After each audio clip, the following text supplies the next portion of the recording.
You ready?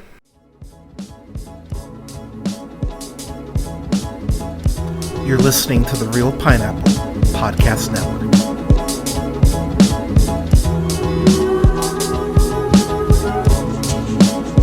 All right, y'all. So, my last review I've got here is for this new miniseries that I just happened to be on Hulu and I was like scrolling through and I was like, oh, let's see if there's anything new that I really want to watch. And I saw this new little miniseries called Alice and Steve, which I was like, oh, okay, like sure, I'll check this out. What I loved about this and like what immediately grabbed me was, oh, it's got the homie in it. It's got Jemaine Clement in it. I was like, oh yeah, I'll watch it just kind of off that alone. I'm quite intrigued off that.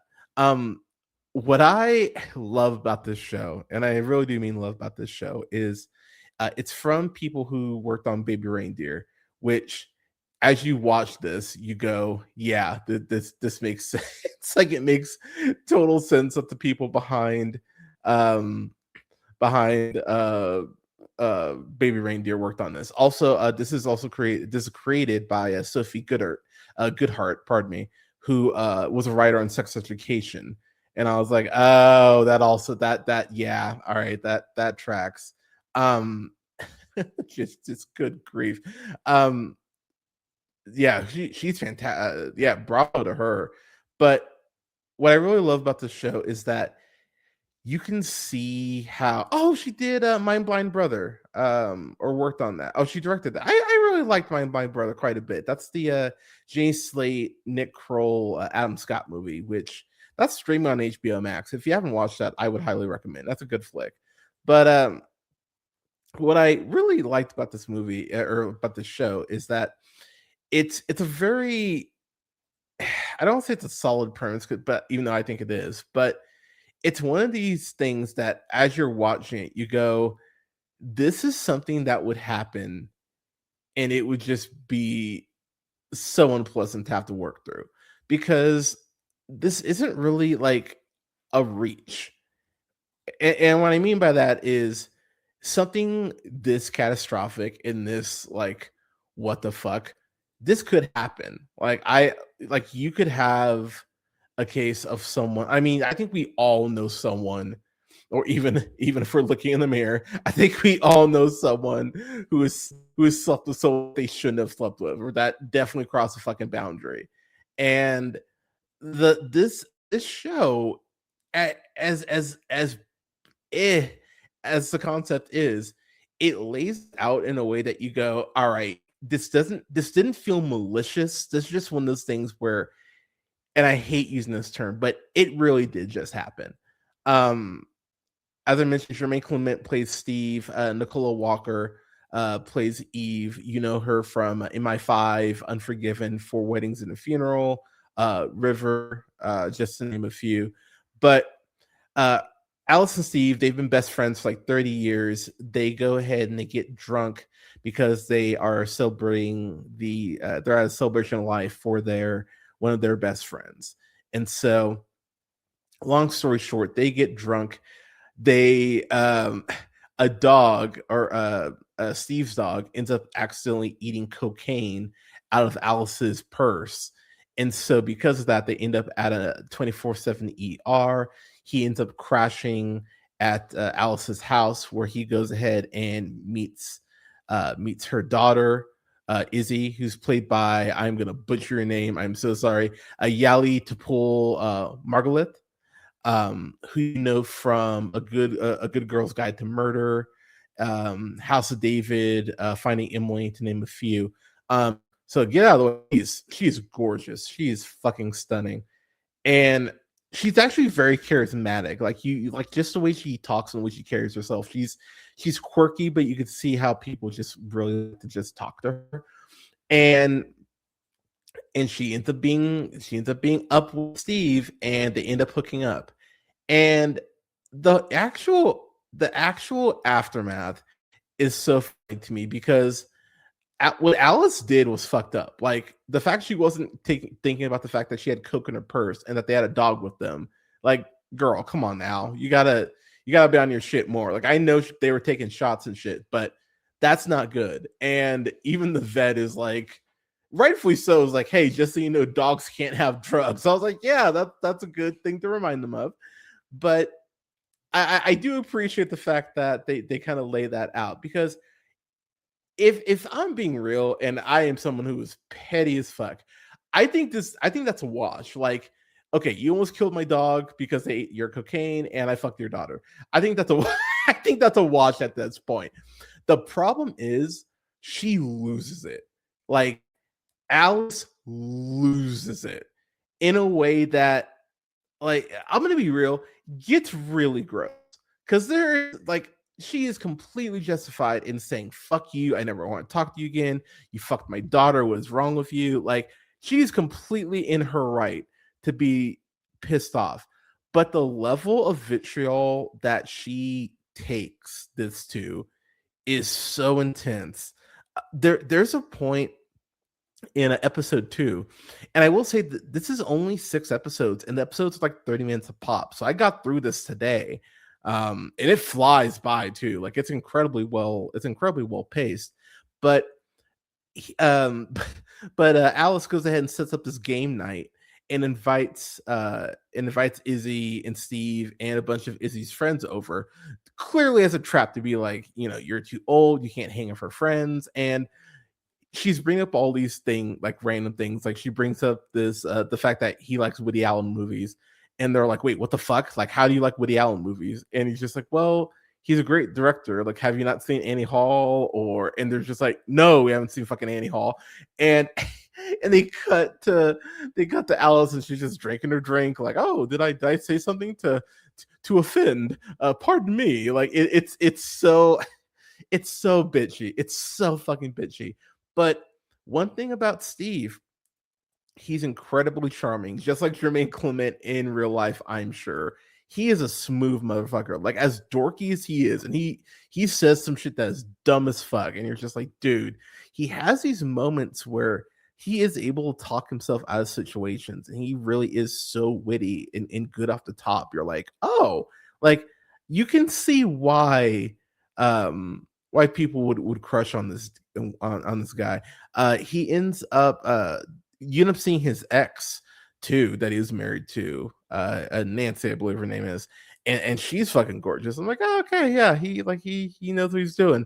But the level of vitriol that Alice has for Steve gets so intense. She ends up almost cutting her finger off because she's so distracted by the fact that Steve and Izzy are having sex.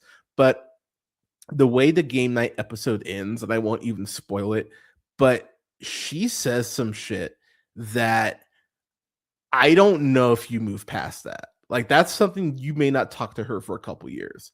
She says some shit that is so fucking vile and really fucked. You're like, god damn. Like, most of Steve's bad vibes comes from what he did. He's not really saying a ton that's super fucked up.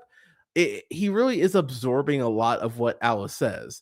Also, like, while the age difference, I mean, he's like 50, she's 26, that's not great. I mean, she is able enough to, I think she's able enough to make her own decisions. She seems like she's got a good head on her shoulders. But again, Alice, like, has every right to be pissed off, but she does something involving his work that I went, that's straight up like, wow, like, what are we doing? Like, there is this point where, and she says a couple things about her daughter, like, to her daughter's face, that you go, okay, that's a very ugly thing to say. Like, she spirals so quickly, and I think the crash out is really intense. And the more the show goes on, the more you really kind of get why being friends with her would be exhausting over 30 years. Um there's this point where um I believe is it Daniel? I believe it's Daniel. Alice's current husband. Yeah, that's Daniel, played by Joel Fry, who you know from Corella, he was Jasper. Oh, he was in Yesterday. That's right. He was Rocky in that.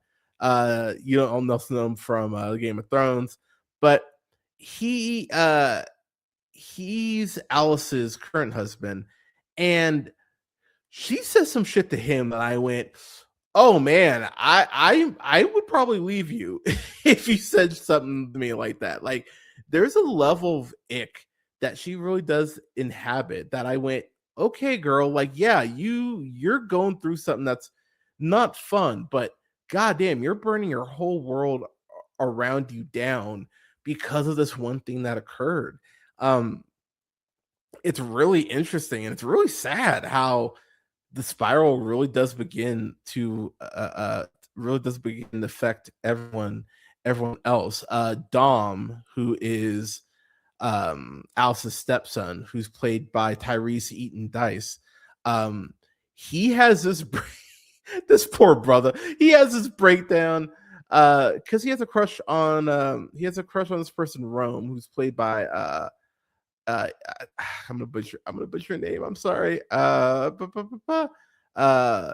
Ilidif Fisher is what I'm gonna go with. They're absolutely adorable and they're so cute together. And they end up taking some drugs, and been here.